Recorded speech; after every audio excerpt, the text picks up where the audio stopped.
This week on Great People Only, we have the talented singer-songwriter and artist Sonni Mills, who after her 2023 EP Monochrome broke through and pushed into the iTunes Top 100, took time out to continue building her brand and live her life as an independent artist. We talk about what it means to have full creative control, collaborating with the talented creators of Yorkshire, what it would mean for her to play Tramlines Festival in Sheffield, and her whole process as an artist.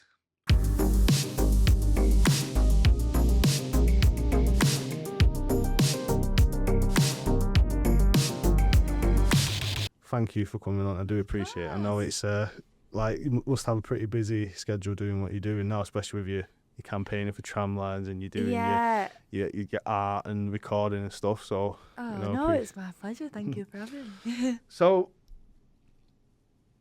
I guess one thing I'd like to talk, because we've got quite a broad audience, so I'd like to just start with who you are and what if someone who's never met you before, how would you describe Sonni Mills? Well, I'm Sonni. Sonni. And I'm a independent artist. I've been releasing music now for about 3 or 4 years, and I've been performing for way longer, like I said, in like pubs and restaurants and everything. And I think that I've started releasing my own music about 3 or 4 years ago, and it's hard when you're doing it yourself, but there's also a lot of beauty about that as well, because you have got the freedom to kind of make yourself, and also remember like who you are in that process, and not kind of be lost to other people kind of telling you what to do. And probably more than ever, I'm kind of doing my own thing, which also means it's a lot harder because you're kind of your own manager, and you've got to be quite strict about timings and pushing things out, which I'm terrible at. I've never been good with stuff like that. So it's a learning curve, but the actual process of doing it is something that's really beautiful, I think.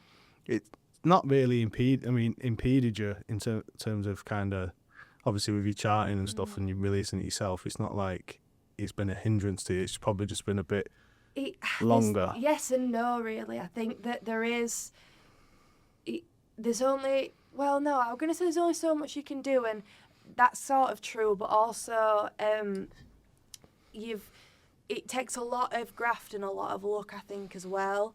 And I've been very fortunate to, even though I've never been on a label or anything like that, I've known some amazing people and bands and writers that have been able to like help me get to certain points. But again, I'm only really at the beginning of everything that I'd want to do. So there is definitely a lot of really genuine people, again, based in Sheffield, Wakefield, Barnsley, Leeds, that want to help artists, and they're the people that are really kind of shining a light on independent artists, I think. I think the north of England as well can attest to that. You know, you've got so many amazing bands still emerging now. I think the biggest band come out of the north recently, like Blossoms and stuff, you know, like that. And there's always been a really good pedigree of artists, musicians and everything coming out of the north of England. I think we're just a lot nicer up here anyway. I think a lot of people, again, I think of places like Sheffield, like Barnsley, a lot of people want to help each other, and there isn't that competitiveness. I think people genuinely are excited when their friends get a good break, whether it's in music or art or acting or whatever, and there is so much talent in those places that you just, well, again, I'd say you wouldn't expect, but actually, like, the likes of me and you probably do expect it. I think just on a grander scale, I think there is starting to get a lot more appreciation. Like I said, Barnsley, you'd honestly be surprised. There's so much good stuff. I know I would be surprised. You need to come back. I will do. I'll hold you to it. I'm up for it. Like I say, can't beat a late night Greg's. No, and it's open 24 hours. That's what I'm saying, man. It's so good. How is that not a city of culture? It's been a long time since I've had a Greg's at 3 o'clock in the morning, but the times that I've needed one, it's definitely been nice. So when did you start like taking your career? Like, I don't want to say seriously because you've always been like serious about it, but was it like 2003 when things started to kind of pick up? So I'm 25 now, and I started singing in pubs, like covers and just like with backing tracks and stuff when I was 13. And to this day I still can't play an instrument, which is terrible. Like, I'm so ashamed of that, but Your voice is an instrument, you oh, know. thank you. I'm not sure. Well, it depends, doesn't it? It depends if you like my voice or not. But I used to sing at open mic. Well, it wasn't an open mic, but at the time it felt like an open mic because you just keep getting all of these amazing singers come through the door every week. It was actually a tapas restaurant in Barnsley, and it was called The Royal. You might know it if you've been. I don't know. And I started singing there around that time, 13, 14. And then kind of there was when loads of live musicians had come in with guitars, and that's kind of how I learnt to sing without a backing track, and it felt a lot more organic to me and a lot more. I knew then that's what I wanted to sing in a band. I wanted to sing with a guitarist. I wanted to kind of put my slant on songs that I really loved. So I was trying to sing songs by Richard Ashcroft and Paul Weller and do a weird cover of like Smells Like Teen Spirit or whatever, because maybe at the time that wasn't as big a thing. It was kind of like all the girls were kind of doing all the Amy Winehouse covers, which I love Amy Winehouse, but trying to like think a little bit outside the box then. And around the time that I was singing there was a band who came called Skinny Living, who I've worked a lot with, and they were doing really well, releasing their own music. And through a very like organic friendship with them, I started writing songs with them and showing them the songs that I'd written that I just thought would always be, in my bedroom. Probably around that time I was about 18 or 19.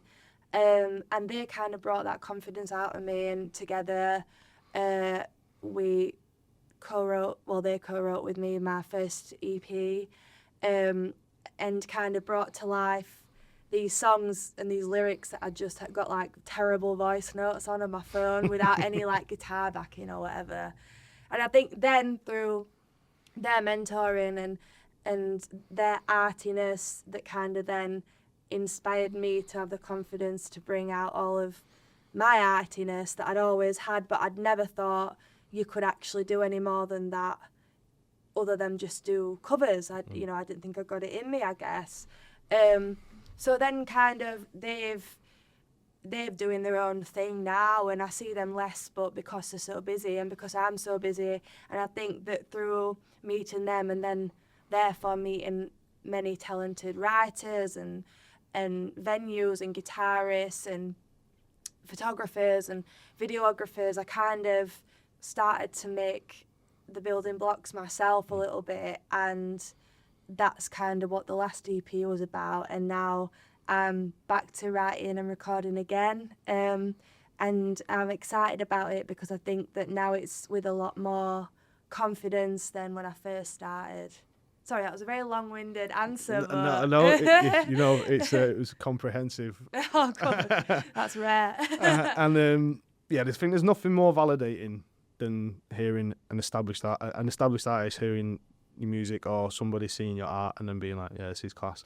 It was very like mind-blowing at the time because I just did not think that, like I said, I just didn't think I had any talent when it came to actually recording, releasing, singing my own music. I didn't think... I loved writing, I loved drawing, I loved all the arty stuff, but I kind of always thought there was going to be a limit.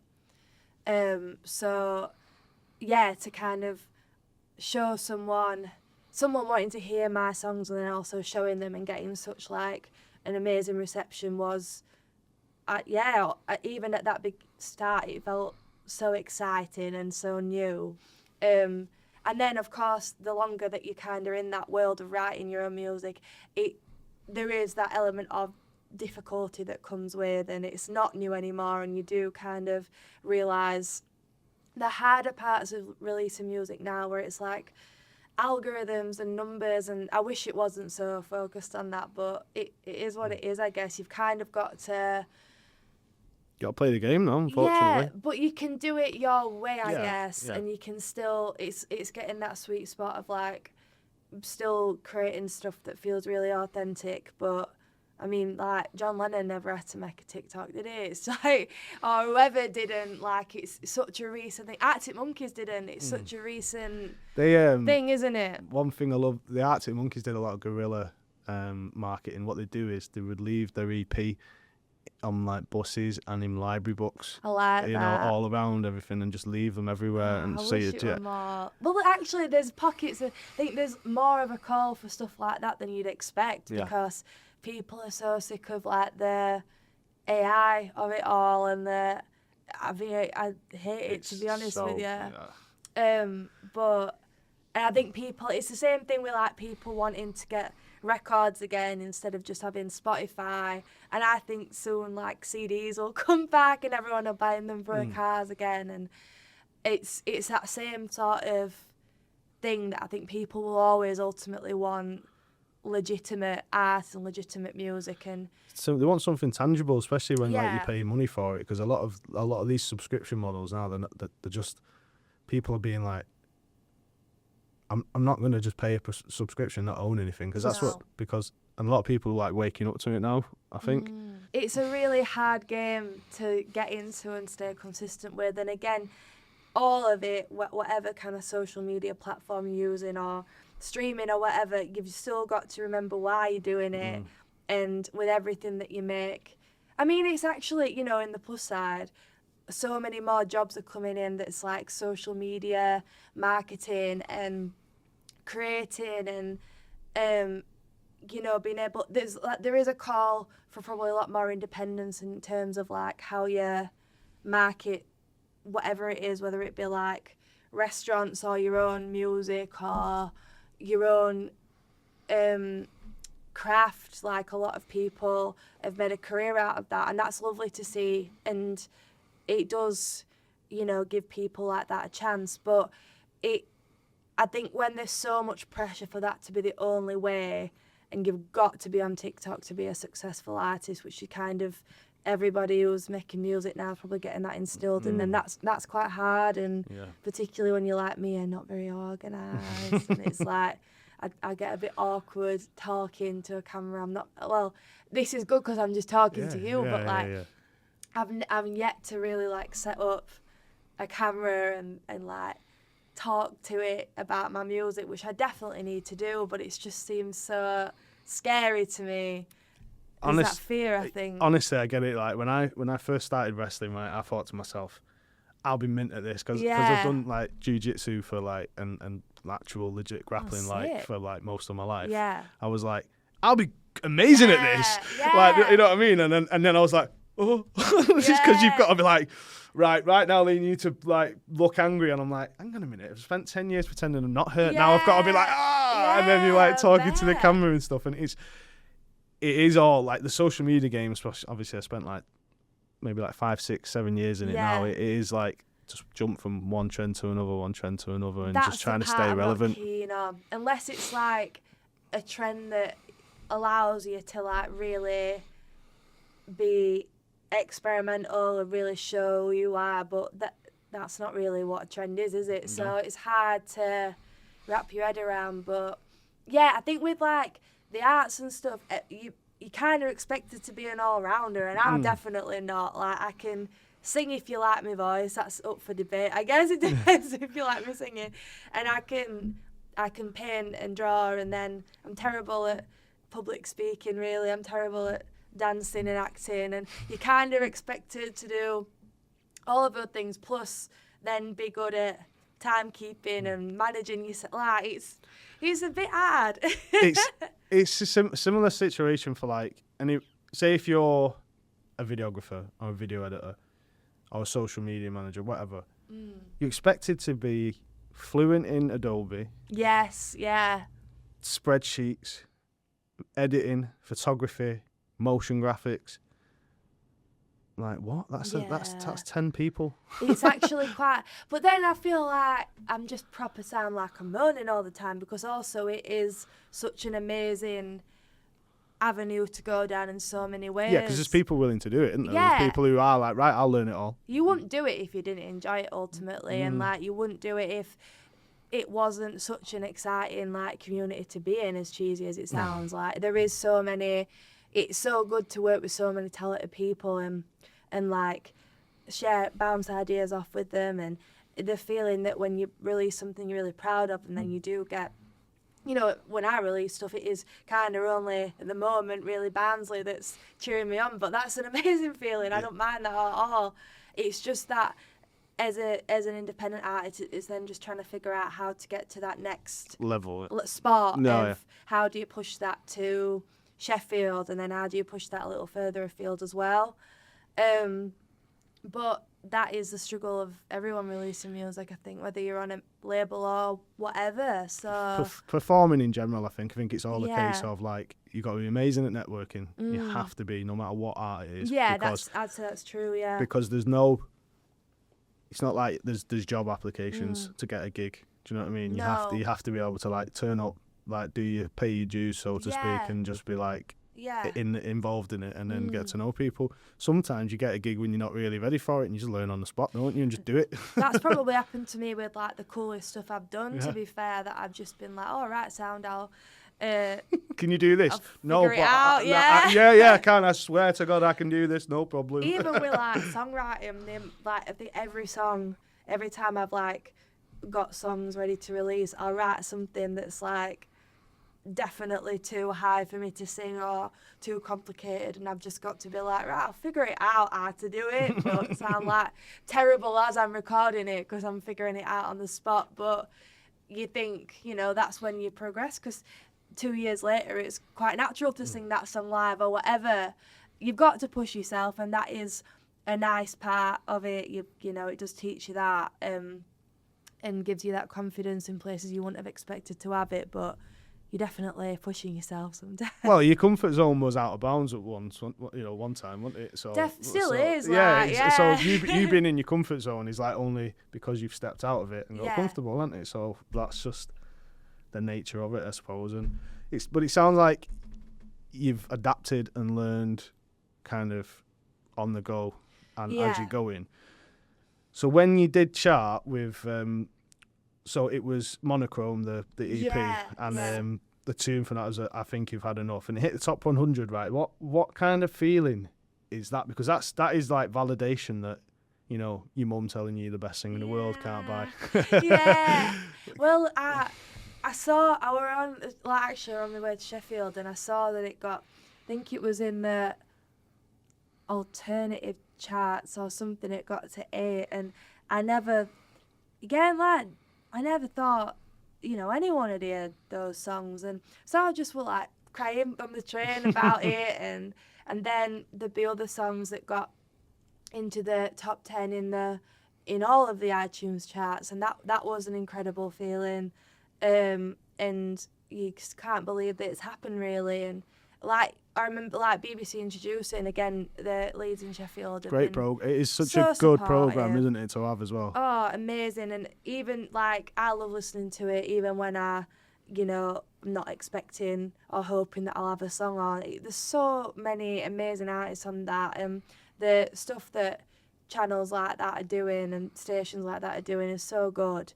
And I remember like the first time hearing my song on the radio, and that was like such a special moment, because you just never think that, even if that's not the biggest thing ever to happen in the history of music, to you it is, and it's like, you know, it's amazing.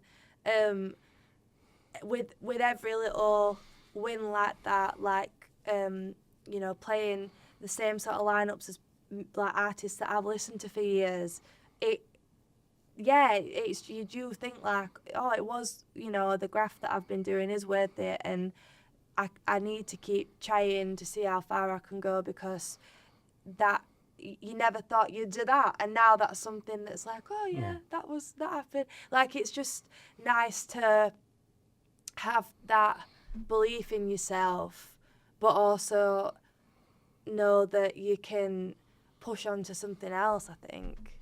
Yeah.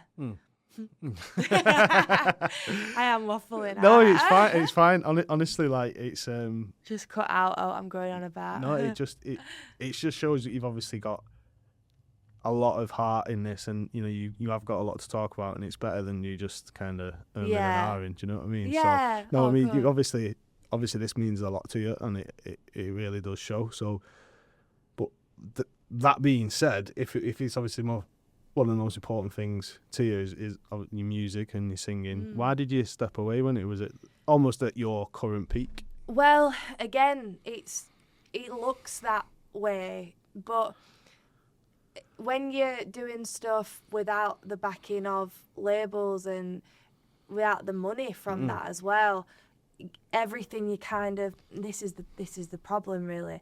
A lot of it you kind of push in yourself. So all the time it looked like I wasn't really up to much. Actually, that's when I was recording stuff again. It's similar to now, to be honest.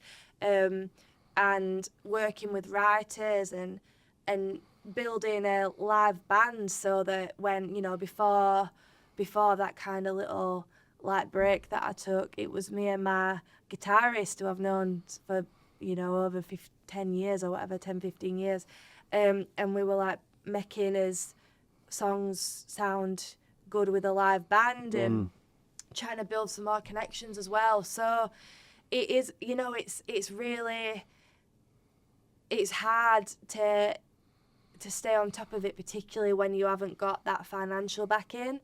And at the time, I really, like I said, I really relied on mentoring from other artists, and obviously they're trying to do that as well. So I also kind of had to grow a pair a little bit and figure out how I was going to do it on my own and what was the right path to go down, and how to do it quickly and with it's almost like quality and quantity at the same time, absolutely, which is hard. yeah. Which you'll know as well. And I'm kind of in that space a little bit again, where I've just released an EP but already recording, but this time it is literally me and the people that I've met along the way. It's not very formal, so I've kind of got to, in my own head, keep that lovely balance between we love doing it but also we want to make sure that we get it out quickly and stay on top of it and stay quite relevant on social media, which is quite, in itself is a bit of a cringy statement, but it is what it is, isn't it? Is there a pressure to you just said, it's a really interesting point about it being high quantity, high quality. Yeah. Is there a pressure for you to constantly release? I'd say so, yeah. I mean, particularly with the way that things like reels work and stuff, because there's always a song blowing up, isn't there? There's always a trending audio now, which again wasn't even in my vocabulary 5 years ago. Yeah. Such a new thing. And a lot of artists now that I think are winning Brits and Grammys or whatever, they've all kind of come from that world and they've been doing it for years. Nobody, even the big artists like Sabrina Carpenter, nobody's just suddenly got famous. No. And I'm apart not from even maybe Jelly Roll. Yeah, maybe so. Some it's just mad, isn't it? Yeah. And yeah, it is like that. There is a little bit of both, I think, but I think the kind of breaks that I take in the in-between is the learning how to do the social media marketing, managing into it, I guess, and then also writing songs that I think are good enough to put out and trying to work with my friends. I'm very lucky to know a lot of talented people in terms of photographers and videographers, and they're all from Sheffield. They're all either from Sheff or from Leeds or from Barnsley, and they're all in the same predicament that I'm in. So it's nice in a way that everybody gets it. It's just, I always kind of want to bring them in as well because I love working with my mates. All just trying to look after each other at the end of the day, aren't we? So that's what, and about the community of Yorkshire and that, and up north, that's it, isn't it? It is everybody's trying to look out for everybody else. So that's positive, but it does take a lot of savviness, and I'm not quite sure I've mastered that yet. Hopefully, though. En route. Do you worry that during that, when you don't release, you're saying you've got like the whole of Barnsley behind you, which is not a small feat, you know what I mean? Like Maybe not the whole. But like, do you ever worry that like people would forget after that like initial charting, or was it sort of like, I've done it once, I can do it again? At this stage, I don't worry about people forgetting, because I think at this stage, I'd see it more as like a stepping stone as to what I want to achieve, and I think when I say like the backing of Barnsley, it kind of feels like you've got this like family around you, and that in that way, your family and your friends are always going to be proud of anything you do, and they're going to be the ones that remind you of it when you're feeling down about how far you are, if you know what I mean. How far you've come, and like, oh well, I'm not on this lineup, or I've not got this many streams or whatever. They're the ones that are kind of going to be like, oh, hold on a minute, you've done this. So I don't worry about that. I just worry about losing my own kind of consistency, and every time you kind of let that slip, it's a harder thing to then build back on. So like at the moment, I'm trying to think of the best ways to consistently stay on social media, on people's feeds, but not in a way that feels not authentic. Yeah, not forced. Yeah. You need to kind of slot that in around what you're doing, as opposed to make it being like, right, this has to be it sort of thing. Yeah. I suppose as well, like, you can take the charting as a sign of potential, rather than, because it's not like that was the apex of your career. It's like you've obviously got a much higher ceiling. It's like, wow, I've done that. You can obviously do that again. And it's more of a potential of what you can do. It's nice that along the way, like I said, that's kind of allowed me to meet other people and other artists, and kind of every like win that you have is another reminder that you are capable of doing it, and you don't need this big backing of a label necessarily, but it does mean that you have to stay consistent, and it does mean that you've got to... Can't rest on your laurels, can you? Yeah, it is... Actually, if you take all of the social media part of it out of it, it goes back to that nothing gets done if you don't work hard, in the same way it has been for hundreds of years. So that I've kind of got to stop being a bit of a baby and just start recording myself, advertising my songs in that way, and making exciting content. But it does sometimes feel like there's kind of something looming over your shoulder, like telling you you've got to do that. But we're very lucky in this day and age that there's a lot more, in the kind of social circles, there's a lot more appreciation for art, and maybe not on a wider scale, but there's a lot more, access through social media to kind of show your talent and show your craft. So that kind of bond that you have with your mates that do that, and that are just from the goodness of their hearts a lot of the time wanting to help you out, that's really important. Yeah. Yeah, no, it is. I think a lot of art is something that you can kind of skill share and kind of swap and help each other out, and sometimes it's just fun to just hang out with your mates and make a film or something, isn't it? So honestly, it's so exciting. Like at the moment, me and my guitarist, who's been my best friend for a long time, like we're recording stuff again, and we've actually had so much fun doing it, because it's like, it does remind me of the reason why we became friends in the first place, really, that there's a funness to it and an appreciation for each other's talent. He's amazing at producing, I wouldn't know where to start, but I'm decent at coming up with lyrics and stuff, so it is fun in that way to kind of work on each other's strengths and weaknesses. So yeah, it swings and roundabouts, I guess. Swings and roundabouts, literally, yeah. And you said that like you wouldn't have released this new music as confidently a few years ago. So it's interesting, because obviously your formative years in music were long, when you were singing in the Tapas Bar and stuff. So, but what is it that changed then in like a span of 2 years? or Um, even going back to? Well, just the confidence of meeting other musicians and other artists, and having their sort of blessing that I was capable of doing it, and then from there meeting other writers, other musicians, and having exciting moments like going on a tour, supporting artists that I've always really appreciated, the support of BBC introducing that sort of thing, that you get a little bit more belief in yourself. I mean, I still do, I'm still singing pubs and stuff because you've got to earn a living, haven't you? But I've got a more appreciation for that than I ever have done as well. And grassroots venues and places that have singers and the community of that is a powerful thing as well. But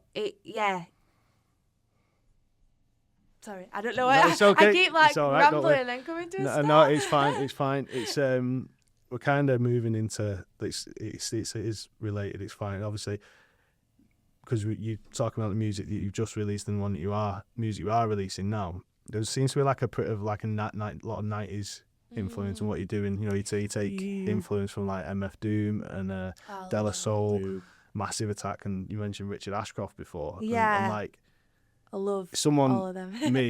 me pushing 40 here, and somebody that was born the wrong side of the millennium mention those names is actually amazing to hear. Do you know what I mean? Yeah. So like, was that like, did you kind of like seek those kind of influences out, or is it just what you were raised on? Is it like instinctive? I was raised on a love for like rock and roll. I was raised on John Lennon, Harry Nilsson, The Who. Raised right by the sounds of it. That was my granddad, and then my uncle. He was into a lot of punk stuff and a lot of like undertones and Lost Stranglers, like all that sort of. But then I do, I love so many songs by the Smiths, and I met Johnny Marr before. Rest in peace, Jay. Oh, he was honestly like the nicest guy. And what a time of music that was, eh? Do you know what I mean? I saw Pulp not long ago, and I've seen them twice, and they're absolutely incredible. Like Jarvis Cocker. Still got it, man. Oh, the stage presence is so cool, and the writing. I mean, I'm a sucker for lyrics, I think, because I can't play anything, so I really fixate on, like, clever lyricism. Yeah? Lyricism, I think? I should know that, really, that's the one. Yeah, I'm talking about how much I love words, and I don't know the word. I love words. I like to speak words. And all that sort of stuff I really kind of hone into, and, like, Jarvis Cocker's one of the best. And then Richard Hawley, I love Richard Hawley, and Alex Turner, that kind of like circle that's come out of Sheffield is so cool. Unreal.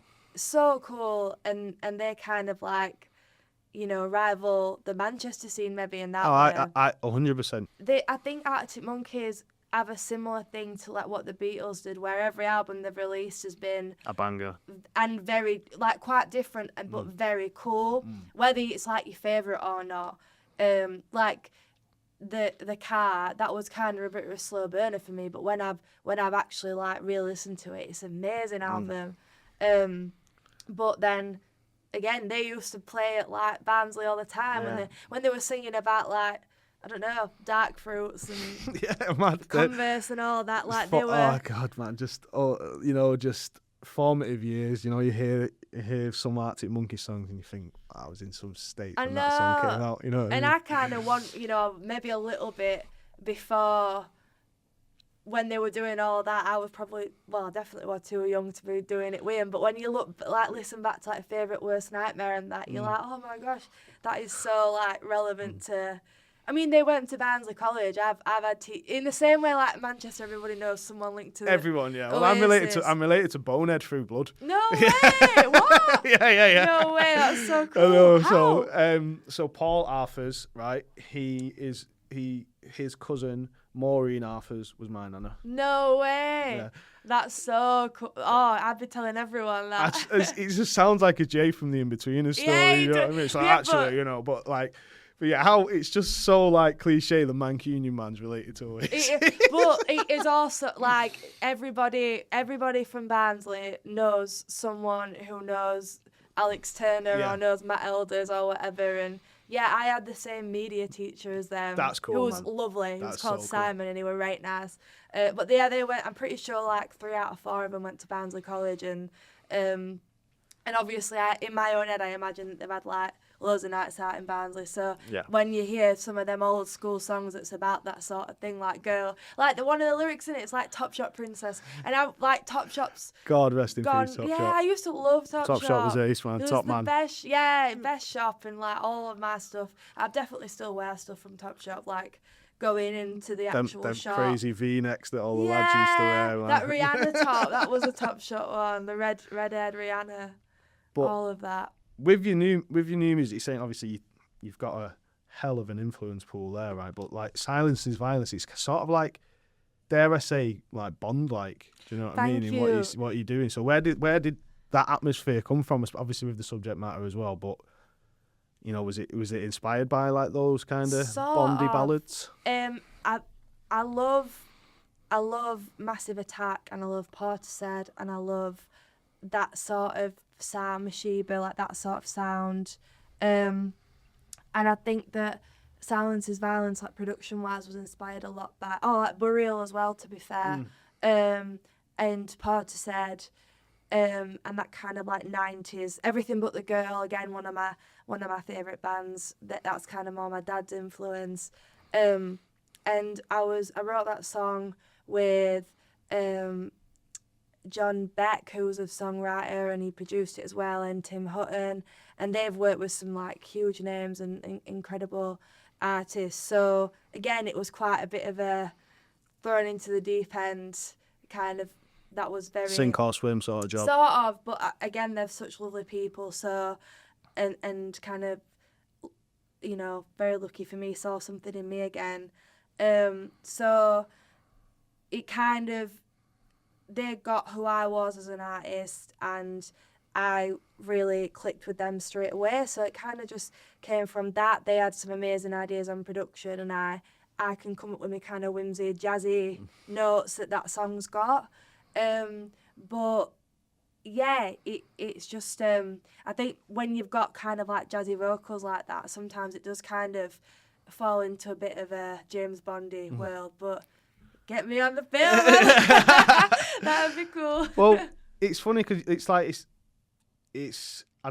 sometimes when people say eclectic, it's sort of like it means, you know, like inconsistent. But obviously you've got like songs like Bloom as well, and it's a bit more like a current sound. It is eclectic, but it still kind of gels. Is that like is it the two sides of you sort of thing, or sort of? I think it's probably been in my favour that I have got such an appreciation for like lots of different genres. That, you know, I love old school jazz like Billie Holiday. I love Billie Holiday, but then I love stuff like MF Doom. And De La Soul. I think De La Soul are one of the best bands ever, actually. yeah, probably. It's just the definition of raw. So cool. Right, yeah. So that kind of, in all the songs that I've made, particularly in that second EP, when I had a bit more access to like experimenting with production and stuff, that kind of like were in the back of my head of like, I want it to be clear to people listening that like I listen to a bit of MF Doom down the line, or that I love Portishead and Massive Attack, but I also have got a lot of time for like these old school jazz artists. And I think with that kind of all mashed together, you are going to get something that sounds quite raw, but you can see the bones of it, if you know what I mean. Mm-hmm. And I'm still glad I've got that in my head as I'm making stuff now. Yeah, because your DNA doesn't change, does it? It Yeah. just like, you know, you kind of evolve as you go Yeah. on, don't you? So And I love like references to stuff. I love, you know, like in when we've played stuff live or whatever, we've had a lot of like these Richard Hawley guitar slides come in, and that kind of makes my heart happy as well, because it's all these different nods to so many artists that I've appreciated for so many years and got me into singing and got me into music and stuff. So yeah, that all of that is very important to me. well, it must be nice. So obviously, like you and Lola Young, same age, right? And I you've think got she's younger than me. I hate it when people like doing better and they're younger than me. no, but there's good comparison there as well. Do you know what I Yeah, mean? So like, 'cause yeah. she's got that nice that production head sort of thing.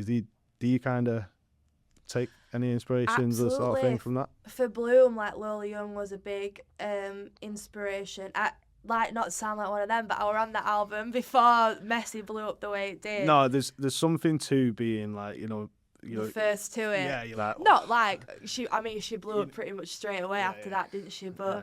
I remember that, like, really listening to that album and thinking that there were some really clever choices in terms of like production, and her vocal delivery on those songs is so cool. And there was definitely kind of ideas bouncing in my head of how can you do that, but from a bit more of a Yorkshire perspective, because she's so London, isn't she? yeah.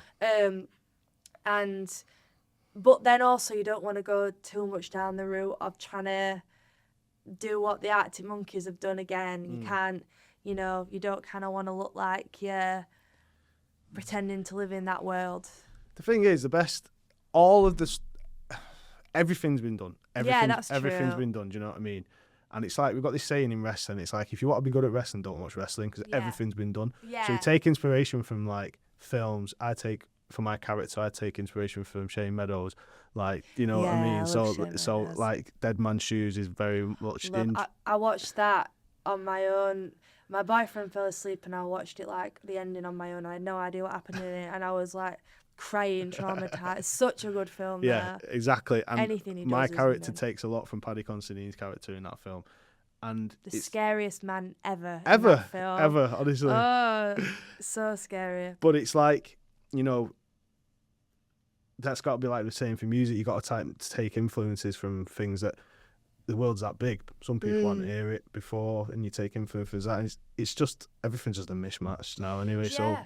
I think people worry too much about trying to find something original rather Yeah. than what they like to do. Goes back to just the old school being yourself, doesn't it? And Exactly, not trying to, like, I think you've got to take influence, but then remember, like, who you are and why you're doing it and what you loved when you first started doing it. And that, and obviously, like, I do like drawings and have animators collaborating with my drawings and songs. Oh, that's amazing. Sick. It's so cool. But again, that, Gorillaz have done Yeah, that, yeah, and yeah. so many other people have done that. But the things that I've drawn, I don't is know different. many singers that draw their own music videos. Though. Oh, thank you. So- Well, I worked with an amazing animator, and I worked with a couple actually, and I gave them my drawings. So I draw this crocodile. It sounds really weird. I draw this crocodile all the time, and I gave them full permission to just take that and run with it, and kind of keep the bones of that character,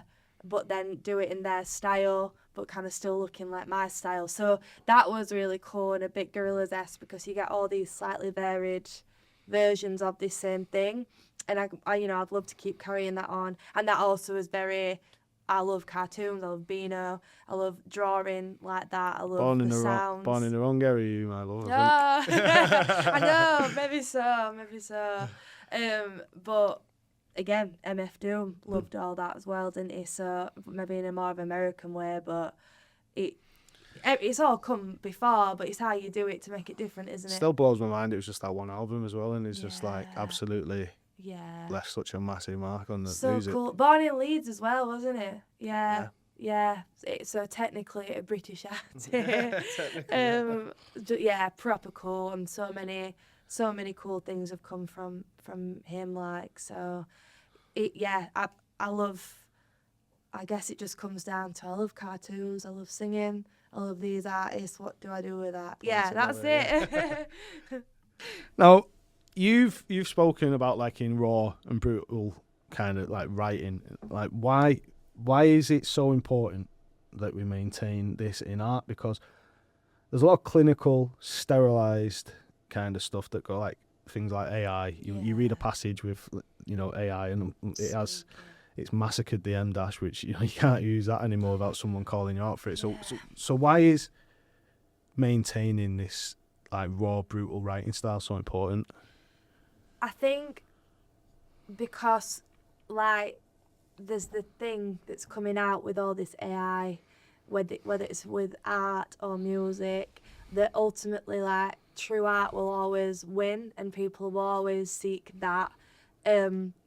So it's actually probably this is the time to write more than ever and make legitimate art more than ever, because ultimately a computer will not be able to do what a human's done, because it's a human that's done it, and it shouldn't be so easy to, get that instant gratification. I can't say it, you know what I'm trying Gratification. Gratification that AI gives you.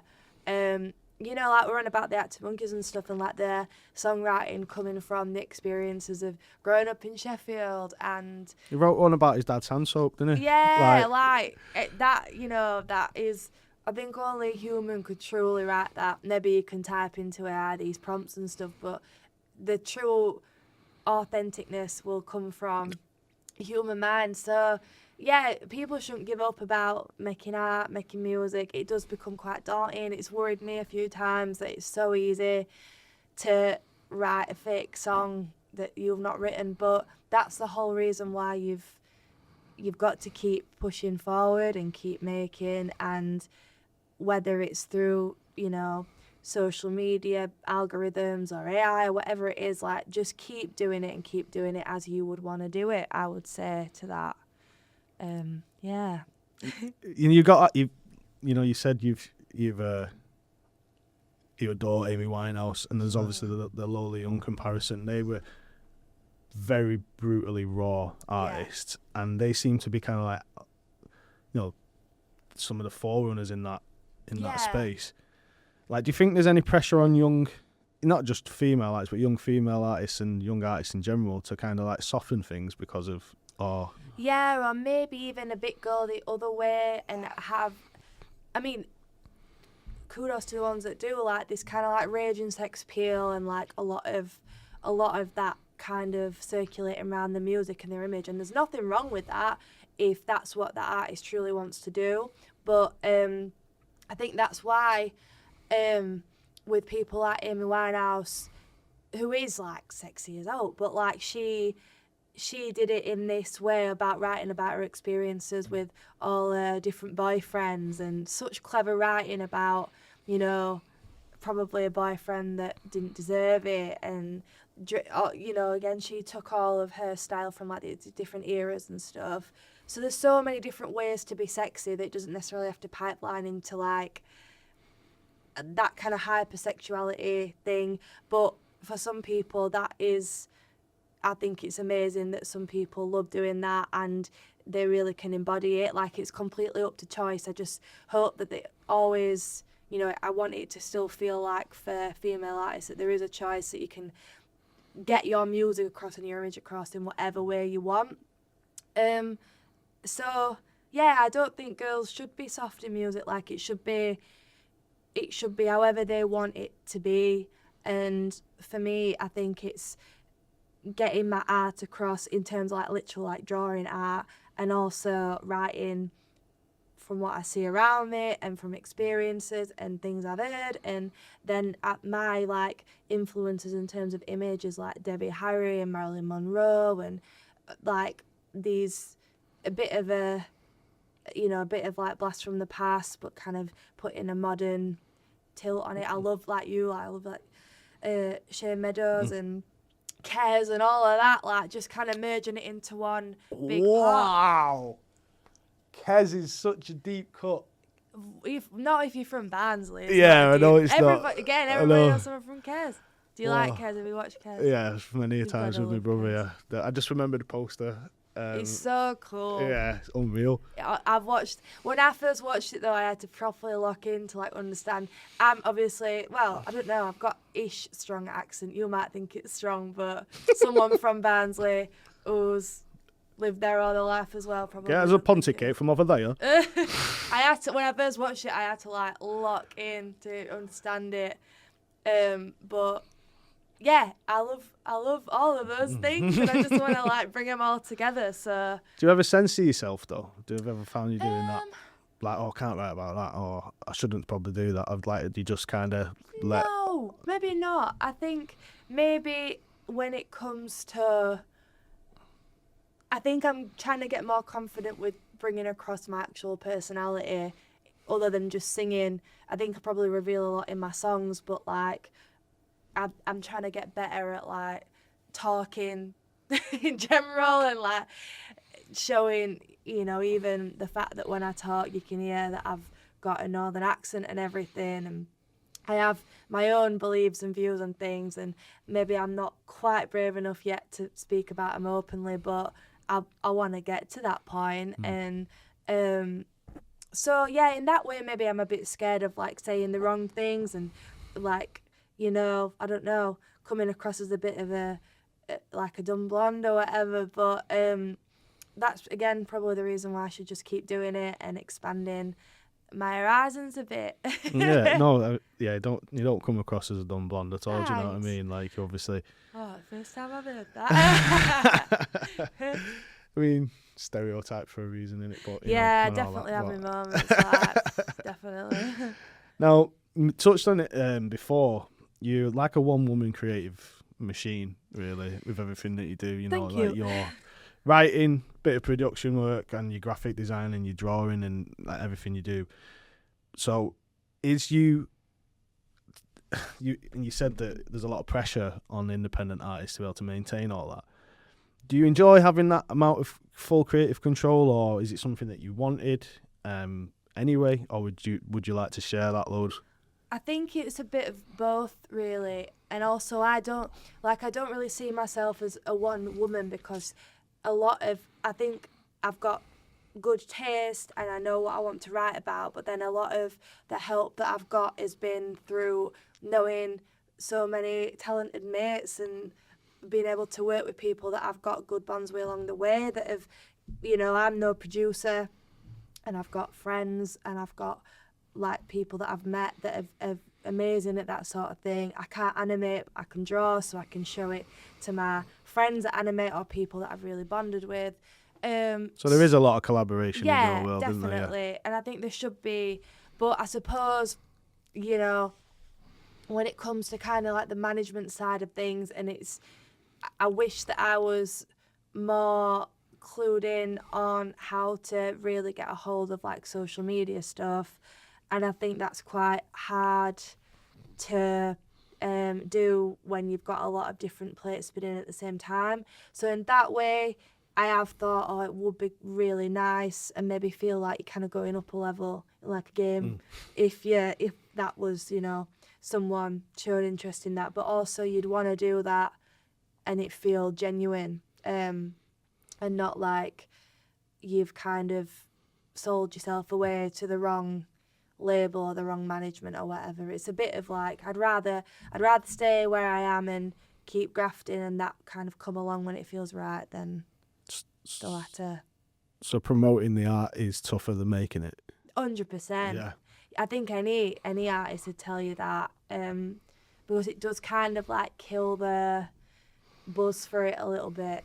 It does kind of, yeah, a little bit, because it is, you've got to keep, you know, you want to keep making things that's amazing, but you've got to be consistent with it, and that's difficult. Now, on the subject of like collaboration, you've been, you know, you worked with you singing guitars for such a long time, but you said you recently, well, more recently, working with a full band, bigger rooms, that kind of stuff. Tell us about like working with James. With who? Oh, James. Yeah. I've not worked with James. Support. I've supported. Okay. It's. I wish I'd worked with James. That would have been Right. cool. Okay. I'll rephrase that, because I being on the stage, I would class that as, but you are right, aren't you? Supporting them rather than doing anything with them. But yeah. Okay. So. Yeah, so on the subject of like collaboration, and you know, you've kept with the same guitarist, but you've recently started working with like full band, bigger rooms and everything. Tell us what it was like supporting James. So cool, and it's funny, you know, coming from like singing, still do like they're coming from, but singing their songs in pubs and kind of covering them, and then getting to kind of see your name on the same lineup as them is such a cool feeling. And you know, to watch them live after and think like, oh my gosh, like I've just like been on the same stage as them. It's that other like, little step that just gives you that little spring in your step that you're actually getting a little bit closer to where I'd want to be. And yeah, such a good feeling. And that, you know, the other artists that I've supported along the way and worked with along the way, like it's you get a lot of pinch me moments, even if on the grander scale they might not seem as big to other artists. They're big to you at that time, and that's what matters, I think. And like, what difference does having a full band behind you make now? Such a difference. I mean, they're all my mates as well, and I met Jack first. He's my friend for, like I said, for like 10 years, and he went to Leeds College of Music, and that's where all the band pretty much came from as well. And again, I'm probably I think I am the oldest in the band, maybe apart from his drummer who's a year older than me. So all like under the age of 25, such talented musicians, such good people. More Proper commanding, isn't it? Having that full sound as Yeah. well, like just the drums, everything And behind you and everything. I always feel like I'm like the weakest member of that band as well, because they are so talented. And It's a good problem to have, I think. yeah, definitely. Like, it's a good thing to feel like the weakest member in your own band. I think I'm fine with that. But I always say that to my missus. I'm like, you're the star of this band. oh, Like, yeah, because sweet. like I don't know how I'm punching so hard. Oh, it's good to have that feeling though. I feel the same. Now, it's funny that you mentioned all those like your influences, especially like Arctic Monkeys and Pulp and stuff, and you know, even bands like Two Door Cinema Club. They've all played Tramlines Festival, which is kind of on your radar at the moment. So that's. Oh, I just spilled tea. Oh, look, there's a tea mag on me now. Oh Sorry. dear, it's okay. Sorry, carry on. No, it's I'm fine. listening. So, yeah, I'm there. I'm back. Tramlines is on your radar at the minute. So Yeah. like, let's talk about that and kind of big that up, you know, and how's that campaign going for you? Because I can see you putting a lot of stock into it. Yeah, I mean, it's kind of not in my hands anymore. But I mean, Tramlines were one. I think maybe even the first festival that I went to. With my friends, all getting the train from Barnsley and getting the train back after every day, and it's such a cool festival that like people go. That everyone from the surrounding cities comes to it and stuff. Yeah, and it's just always been so much fun, and I mean you see people like Reverend and the Makers who are always going to be on that lineup, and you're always so glad that they are because they're such a sick band. And you know, amazing lineup every single time, amazing atmosphere, quite family friendly to be fair, but I like that. So yeah, I applied for it on a bit of a whim and just kind of, we'll see how that goes, but to even get on the shortlist is pretty exciting. Just a tangent, John McClore's now like the chairman of Sheffield. I know. He's so crazy. cool. I've spoken to him a few times. He's such a nice guy, like such a cool guy. Yeah, great band, honestly. Great for Sheffield, Yeah. like such a massive supporter of Chef and such a right nice, genuine, down to earth bloke. So I love to see it. I really do. But you say like, you know, it's out of your hands and you're on the shortlist, and that's amazing. So like this is like, even getting on the shortlist is a measure of career progression, right? You know what I mean? It kind of shows that like, maybe. Well, everything we spoke about, it's not like I mean, it's still fledgling, but it's not like you've just started. Like they're all the right things that you need to do. Do you know what I mean? So is it like you wanting to represent in Yorkshire as well at this? Because would this be like the biggest show you've Probably played? want to represent Barnsley. Barnsley, yeah. Do it for Tarn. Do it for Tarn. Yeah, there is that element of, I think when it comes to like bigger things like festivals or like songs getting to certain places or whatever, it always comes back to wanting to do it for Barnsley and like the people there and my roots and everything, because I think people wouldn't. It's changing, but I think people don't expect people from Barnsley to have any interest whatsoever in the arts or what's going on, and it's kind of a ex-mining town, and actually like so many people.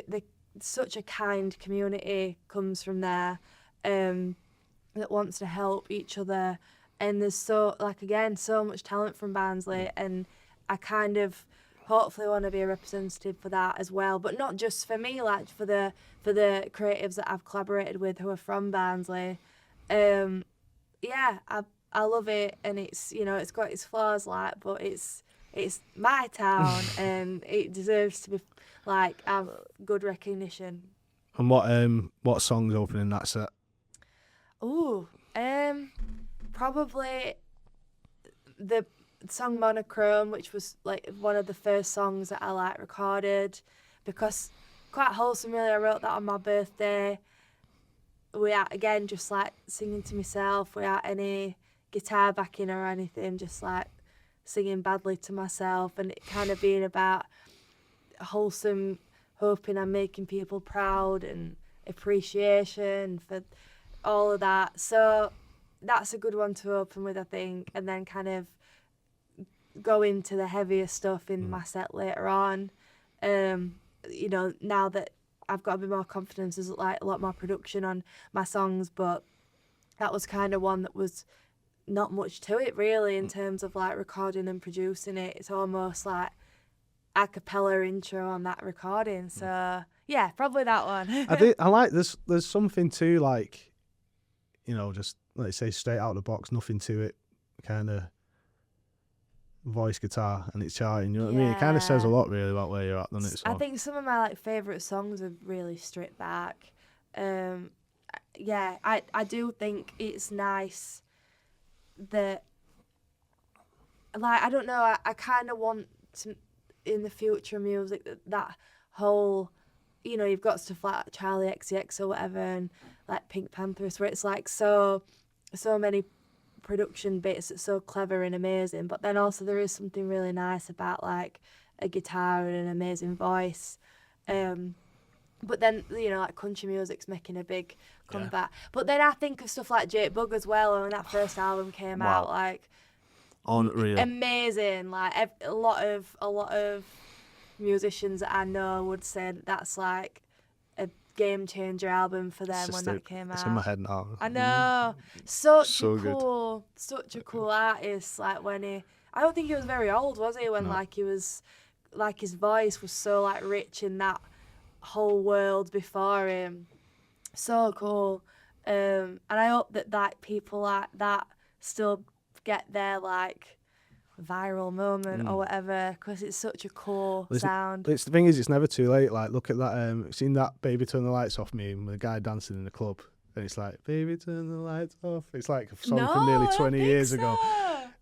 So this song from like 20 years ago, or nearly, it just went viral because of some TV show, right? Oh, really? And it blew up, So the one thing that the Gen Z and the Gen Alpha are good at doing is digging up songs, man. That is true. Yeah, so it's great, like the whole like Kate Bush having like a return. Yeah, because of Stranger Things, yeah, exactly, yeah, and like she's had like, oh man, what a queen. She's had so many like resurgences over the years. She's like, she never really went away in that respect. So cool. And then there is, like bands like Ocean Alley that have been amazing for so long, and then that Confidence song blew up on TikTok, and everybody was like actually acknowledging how good they are. And Lola Young and Messy was the song that like broke her, wasn't it? And it is such a well written song. So yeah, deserves it. This conversation is just like a who's who basically of artists, and it's so much music, you'll never get to listen to it all. But like, out of everyone you've mentioned and the people that you're inspired by and look up to, who'd you love to sit in the studio with? Ooh, I mean, it's hard because I don't even think there's just one. I love Richard Hawley. I love Richard Hawley. I think he's incredible. I think he is got an incredible voice. I think he's cool as fuck. I think he's respected like among a whole like different caliber of generations and artists. Yeah, I'd love to sit and have a pint with him and record a song with him, I think. I'm manifesting that maybe, but you never know. It's not the most unlikely thing in the world. Maybe not. He's a cool guy. And I've seen him like so many times live as well, and every time is just such an amazing moment. So him, and then, you know, I'd love to write with, I don't even know, like everyone I've just mentioned really, even though I can't write with people like Amy Winehouse, but that would be cool. Yeah, there's so much talent going on that it's almost impossible to pick really. But yeah, Richard Hall is probably the one that's just stood out to me. Just I love him. So you're working on anything at the moment? Are you working on anything at the moment? Yeah, so I'm recording songs now. I'm writing songs now. I'm trying to be pretty strict with myself about getting them out very soon. And I'm excited about how they're sounding and how that process is coming along. I'm planning for other gigs and other exciting things that are kind of in the works at the moment. So, yeah, it is a bit of like a watch this space feeling, but it does also take the hard graft that I've just been waffling out of. Yeah, of course, yeah. But yeah, I'm excited about what's going on. So, obviously, success is it's a subjective thing. What's your idea for success this year? I think that getting on a festival lineup, sort of a few, you know, being able to like expand that fan base more, being able to kind of grow an audience outside of like Barnsley, Sheffield area, play to new crowds, you know, keep supporting and being on the lineups for all these people that I look up to, just keep building on what I've got and kind of surprising myself more and more with what I've been able to do, I think would be it. I suppose the end goal would be to kind of look at myself and see myself as like a successful musician in my own right. And, you know, while I have moments of feeling like I'm really proud of myself, there's so much more to do. I'm very new to this in the grand scheme of things. So, don't call it a comeback. Yeah, that's it. It's always, I've just got to keep trucking on, but doing it a bit quicker, I think. Like you say, there's no rush to get where you're going, is there? That's especially at 25. Yeah. Wow, God, I wish I had those but then days. I feel a bit old for doing it, which maybe not old in age, but old in like, Billie Eilish is like 2 years younger than me, and I'm like, oh, yeah, what have I been doing? It's weird. Like I actually worked with Billie Eilish when she was 15. No way. At the Jazz Cafe in London. Yeah, she was like, what? Yeah, it was what crazy. Was that like? She wasn't like, and it was literally kind of like, it was on an Annie Mac Presents show. Wow. And she was just like, yeah.